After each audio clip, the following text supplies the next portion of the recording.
My father showed up uninvited, 3 sharp knocks. No warning, just thunder and authority. He didn't say hello. He dropped a folder on my marble counter and said 850,000 by noon tomorrow. No apology, no explanation, just an order.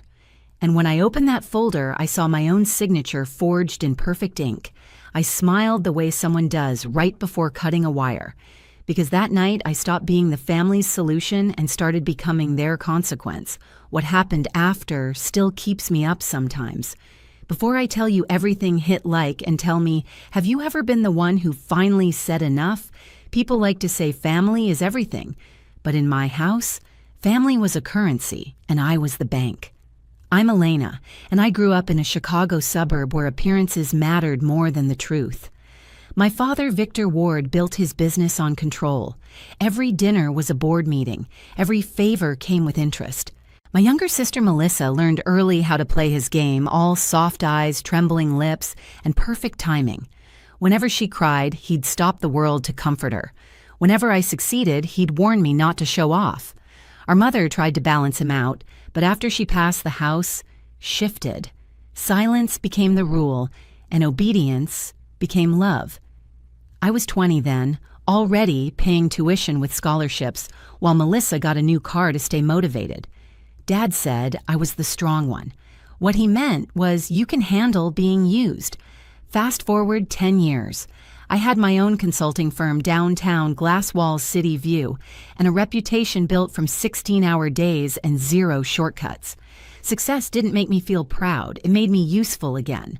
My father would brag to anyone who listened that his daughter managed portfolios for CEOs, but when we spoke, it was never to ask how I was only, "Can you take care of this for me?" I told myself it was okay.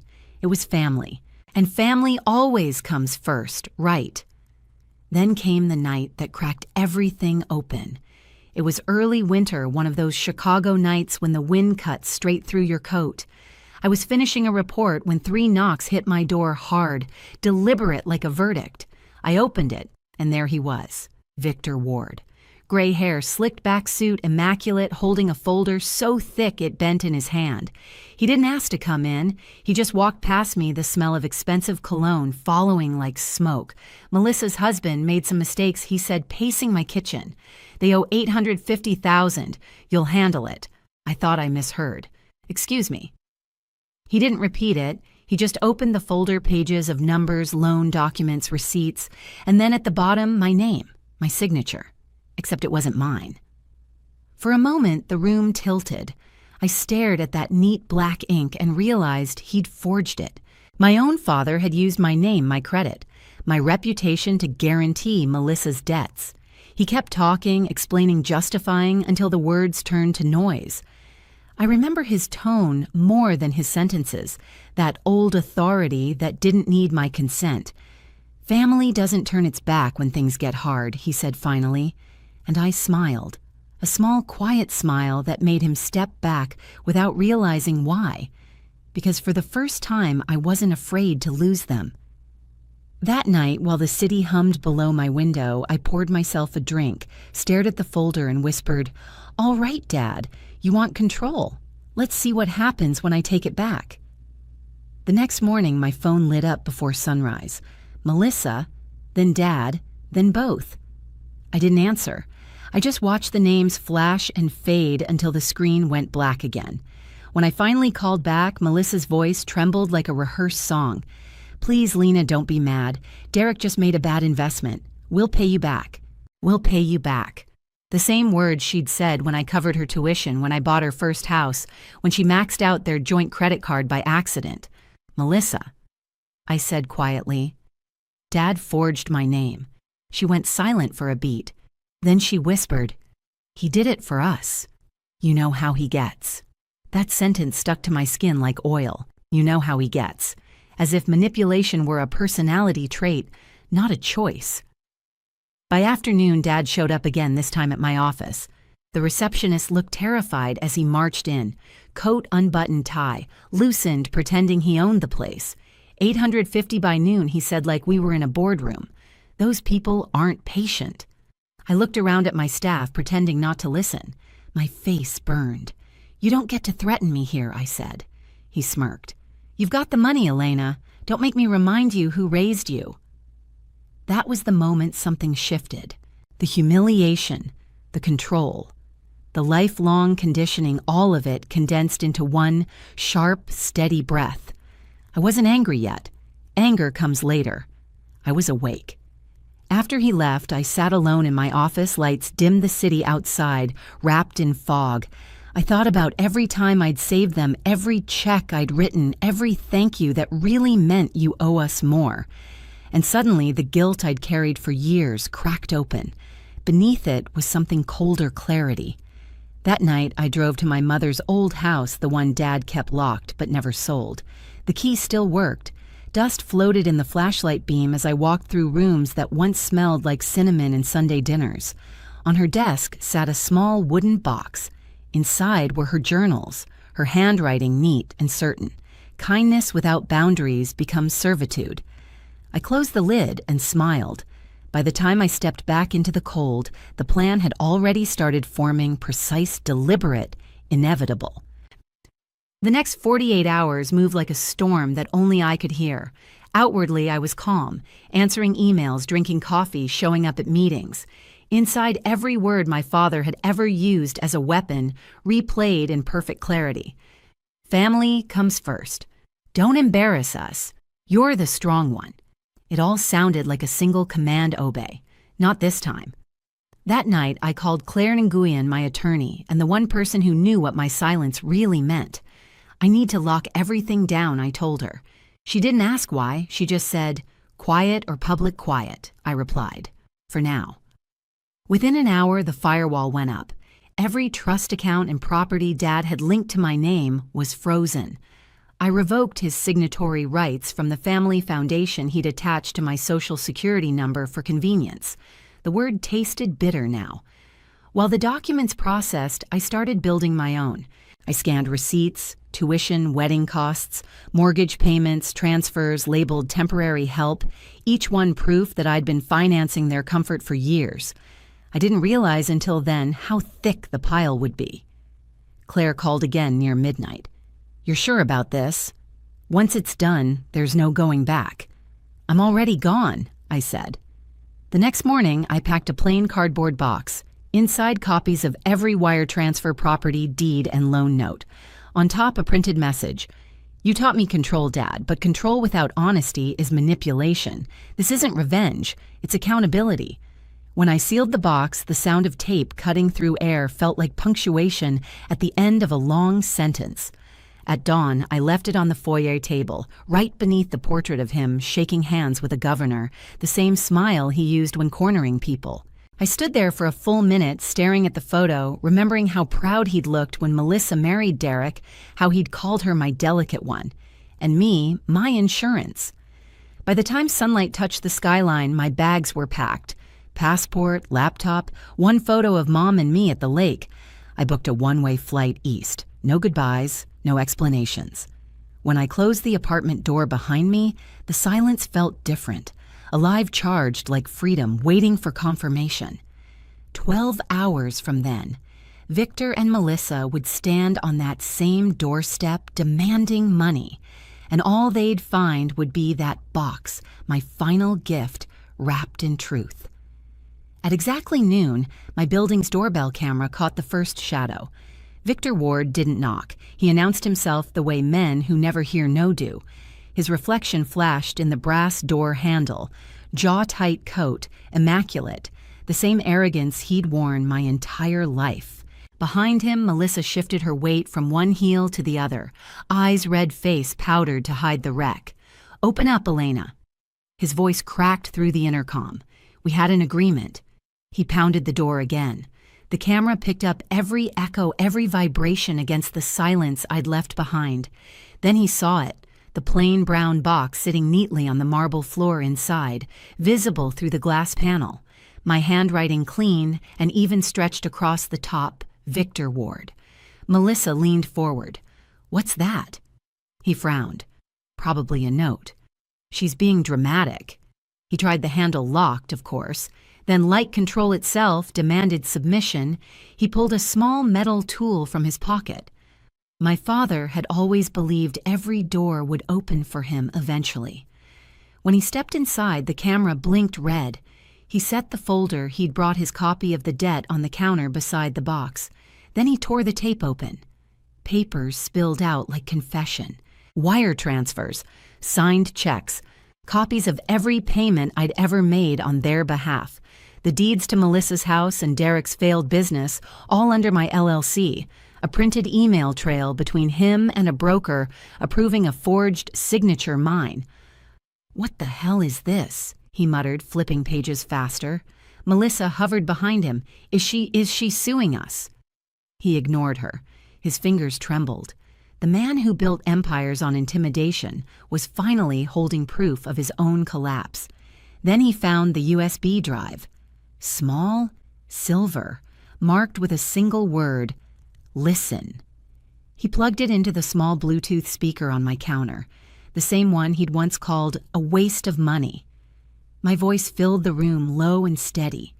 "You taught me that family comes first, but you also taught me how to lie, how to control, how to take. What's inside this box isn't revenge, Dad. It's the truth. You called it family. I called it debt. Now we're even." A pause. Then the faint sound of waves recorded from the main shoreline I was watching that very moment. Melissa covered her mouth. "She recorded this." He didn't answer. His eyes were fixed on the last photo sitting on top of the documents, the three of us at my college graduation, his arm around Melissa, his hand resting on her shoulder. I stood on the edge of the frame, cropped by someone who thought symmetry mattered more than daughters. He reached for the note beneath it, my handwriting again. "If you ever loved me for who I am, not for what I can fix, you'll stop knocking on my door and start looking in a mirror." His mouth opened, but no sound came out. He sank into one of my bar stools, the leather creaking beneath the weight of everything he'd built. Melissa whispered, "Dad, what do we do?" He whispered back, "We lost her." For once there was no command, no instruction, just defeat. Across the country, I sat on the porch of a small cottage overlooking the Atlantic. My laptop buzzed with notifications from Claire. Each message was surgical, clean trust secured, power of attorney revoked, Ward Holdings audit approved. I watched the tide climb the rocks and thought of him staring at that box, of Melissa's eyes wide with the realization that the family hierarchy had flipped, and I was no longer holding the safety net. By evening, the ripple hit the surface. Ward Holdings board called an emergency meeting. The bank demanded verification on a series of unauthorized accounts. By nightfall, every dollar my father had hidden beneath my name was frozen. The next morning, my phone, a new number, buzzed with messages from Claire. Victor Ward resigned. Board replaced him with interim CEO. Melissa called crying, said Derek disappeared. "Do you want me to respond?" I typed back, "No." Let her learn the silence she never gave me. Days blurred into calm. I went walking every morning, breathing air that didn't smell like concrete and control. In the afternoons, I read by the window, ocean light spilling across pages. Sometimes between paragraphs, I'd imagine the look on his face when the last mask cracked. Then one night, my laptop chimed a new video file sent from my doorbell camera. Mrs. Callahan, my elderly neighbor, had forwarded it with a note. "Thought you'd want to see this, honey." I opened it. Melissa stood on my porch under the same porch light. Her mascara streaked her designer coat, slipping off one shoulder. She held the brown box in both hands, shaking. "Lena," she screamed, "we're family. You can't just vanish." Her voice cracked on the last word. She dropped to her knees, crying not for me, but for the life that had finally stopped cushioning her. I watched until the video ended, until the still frame froze on her face mid-cry. Then I closed the laptop. That was the hardest part, learning that walking away doesn't mean you stop caring. It just means you stop saving. A week later, my father called. Unknown number, but his silence on the line was unmistakable. "Elena," he said, finally, his voice stripped of its usual steel. "We need to talk." I didn't respond at first. The wind outside howled like the city had followed me east. Why, I asked. Because I finally understand what you did." He inhaled shakily. "You embarrassed me. But you were right. Melissa's furious, Derek's gone, and the company's a disaster. But for the first time, I'm seeing things clearly. You were never the problem. I was." I pressed my fingers to my temple, closing my eyes. "Dad." "I saw your mother in you that night," he continued. "That calm, she had it too. She'd have been proud you did something I never could. Walk away. For the first time in my life, I heard regret without performance. Not guilt used as leverage, real, raw regret. What happens now, I asked. "I don't know," he admitted. "Maybe we start by being honest." He let out a weak laugh. "Maybe one day I'll visit. No folders, no demands. Bring coffee," I said softly. "Not debt." His laugh deepened, sad but human. "Deal." When the call ended, I sat there, phone still warm in my hand, the ocean murmuring beyond the window. For years, I'd thought power came from control. Turns out, it comes from release. At that moment, somewhere across the continent, I knew he'd seen the empty space where my box once sat, and finally understood that it wasn't revenge I'd left behind. It was truth. 3 months later, I had almost forgotten what constant tension felt like. Maine had a rhythm that demanded you slow down, gulls screaming over the dock, the smell of salt and coffee drifting through every window. I rented a small place near the water and started teaching a weekly workshop at the Community Center Financial Boundaries for Women. 10 seats, always full. They came with the same stories told in different voices: the mother who kept bailing out her grown son, the sister who couldn't say no, the wife whose husband used her credit card just for now. Each time I spoke, I heard pieces of my past echo back at me. And for the first time, it didn't sting. It clarified. One evening after class, my phone buzzed. Unknown number. I almost ignored it until instinct whispered her name. Lena Melissa's voice was quiet, almost shy. "I heard you're teaching," she said. "Dad's doing better. Joined some accountability group. He even writes letters now." I smiled faintly. "That sounds new." "I got a job at a furniture store," she continued. "Real one. No commissions, no excuses. It's quiet." "Quiet's good," I said. "Means you stopped running." She hesitated. "Thank you for not rescuing me." When the call ended, I sat on the porch, the tide inching closer, silver under the moonlight. The past felt like something far behind, not hovering anymore. Somewhere inside the house, the kettle whistled. I stood up, whispered to the waves, "That's enough." A few weeks later, I opened my mailbox and found a postcard. A photo of a fishing dock, the handwriting uneven but familiar. "You were right. I taught you everything about business and nothing about love. Learning now. Proud of you. Dad." I pinned it above my desk beside a note from one of my students that said, "You helped me say no for the first time." That night, I walked down to the shore. No phone, no noise, just the soft rhythm of waves and the kind of freedom that doesn't need permission. If this story hits close to home, drop a comment below. Tell me where you're listening from and what enough means to you.